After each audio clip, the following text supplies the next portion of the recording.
પ્રાંત કચેરી ખાતે એટીવીટી કાર્યવાહક સમિતિની આયોજન મીટિંગ હોય, હું પોતે પણ ત્યાં હાજર રહેવા ઉપસ્થિત હતો.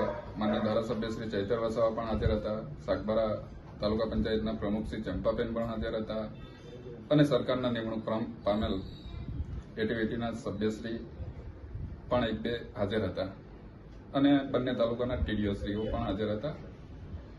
પ્રાંત સાહેબે મીટિંગ ચાલુ કરી એટલે માન્ય ચૈતર વસાવા દ્વારા સાગબારા તાલુકા પંચાયતના પ્રમુખશ્રીને પૂછવામાં આવ્યું કે તમે કોને પૂછીને એટીવીટીના સભ્ય ગોઠવ્યા છે?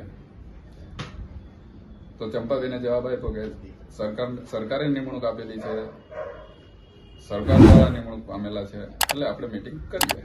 પણ માન્ય ધારાસભ્યશ્રી મીટિંગ કરવાના મૂડમાં હતા નહીં, એટલે એમણે એમનો વિરોધ નોંધાવ્યો.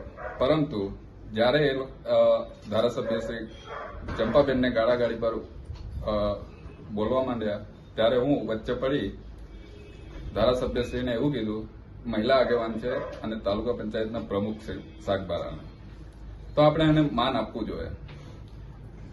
આટલી જ વાતમાં એ ભાઈ ઉશ્કેરાઈ જઈને મને છૂટો મોબાઈલ માર્યો.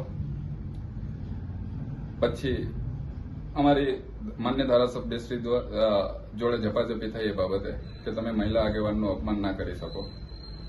ઝપાઝપી થઈ, અમે બંનેને છૂટા પાડ્યા અધિકારી દ્વારા. પછી થોડી વાર શાંત બેઠા, પછી પાછા અચાનક ઉશ્કેરાઈ જઈને મને કાચનો ગ્લાસ છૂટો માર્યો.